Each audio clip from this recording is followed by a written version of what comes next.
Okay, we're joined now in the studio by spokesperson for the Gauteng government, Mr. Thabo Masebe. Good morning and thank you very much for coming in. Morning.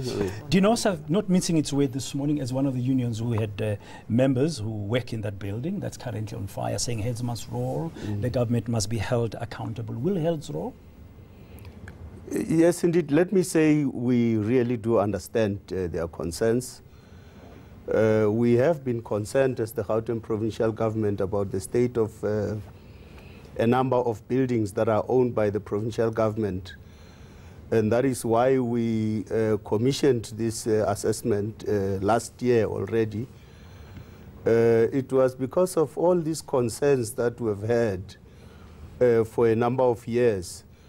And even before the study was concluded, before we received the report, two of the departments that are housed in that building already initiated processes to move out of the building. The Department of Health was the only one that was still behind in terms of initiating those processes. And I can understand partly because of their financial status and so on. But we remain gravely concerned as the provincial government. Safety of people comes first.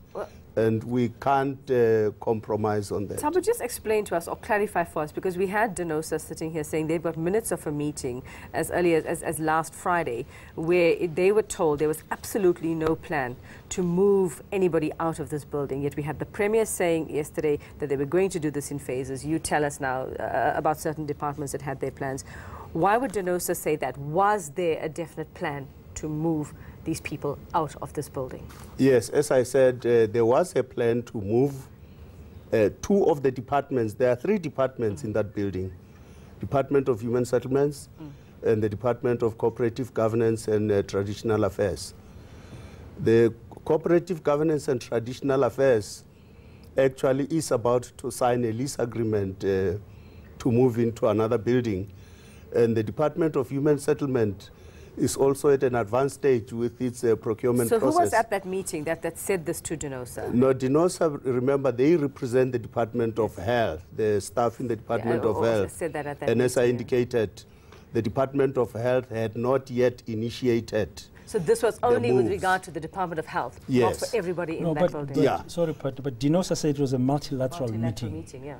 Yes, no, but they represent their, the people that they represent work for the Department of Health. And as I said, those concerns were there, reports were there, and an earlier report actually forced government to move people from certain floors between the first floor and the 10th floor, because there were serious problems found with some of those floors. So when this report arrived last week on the 27th, we made it clear that we really have to move people out of this building, everybody now. But obviously, the movement of people is a process. As I said, two of the departments had already initiated procurement processes. The Department of Health would have been the last one to initiate those processes. Why is it taking it so long? I'm just asking this I don't know. I don't have the details. Is this building, plus we understand from your government, the provincial government, there's 7 other buildings that the Premier has expressed concern about. Yes. Where are you failing? I mean, firstly, why should it take so long? Because these are people's lives at stake. Yes. We've now lost 3 lives because of the fire. People are trying to help others. You have your own employees, government employees in those buildings who've told us and who've showed us that they've got sick with fungal skin infections because of the state of the buildings. Yeah. And we've seen the visuals of those buildings. Why is it taking the government so long to act? I just want to understand that firstly. And secondly, where are you failing? That's also what we want to know. Because it cannot be that we own buildings as the government, but we can't look after those buildings. And if you look at other buildings that are looked after, that are maintained by private companies, they are well maintained. Is it because people just relax in government, or are there other problems? That's one of the things that will really have to get to the bottom of this. Is there a this. particular department or unit that must look after, maintain buildings, make sure the fire drills are done, make sure that the equipment is working, there's pressure in the hydrants, all those kind of things? Is there such a department? Or does it go department by department? For the buildings that are owned by the government, the Department of Infrastructure Development is responsible for that. But they are jointly responsible with the tenant. Yes. Because the tenant has to pay rent so that there's money to maintain the building. So we've got to look at all of those. If it is a problem of the systems or the model that we are using, we have to fix it, because we cannot, it's totally unacceptable that we have buildings that are a health hazard and safety hazard.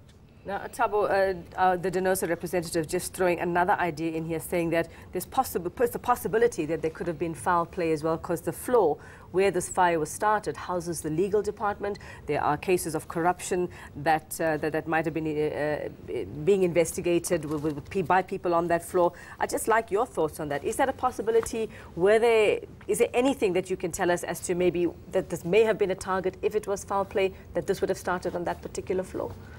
Well, I really don't want to speculate. I want to leave that to the investigations. There is an investigation. We believe at the end of the investigation we will know what was the cause of the fire.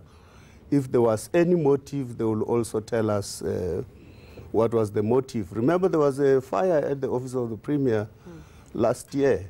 Yeah, I was just going to come to that. So yes. How seriously are you guys in the government taking this? Because your own Premier's office had a fire. Yeah. Surely that should have been a red flag to say, hey guys, let's check this down, let's get us up to speed. This, for the report you mentioned, showed that you were 21% compliant in terms of the safety. This specific building. Yes, this specific building. Yes. I mean, how can it be allowed to move from the required levels of compliance to 21%, and it looks like we're just carrying on, Ntate Masebe. Yeah, no, I agree with you. It is totally unacceptable. And this is something that both the Premier and the MECs are taking very, very seriously. We've got to do something. We are now going to look at the report for all the other 7 buildings. And should it be found that none of them reach the acceptable levels of compliance, we'll have to shut them down. And will heads roll? Heads will, indeed, yes. Okay, well, we'll await those updates. I believe will you be at the briefing at 10 Certainly, we will keep you updated. Thanks very much. Gauteng Government Spokesperson Thabo Masebe, just the aftermath of that fire, well, the ongoing fire at this point.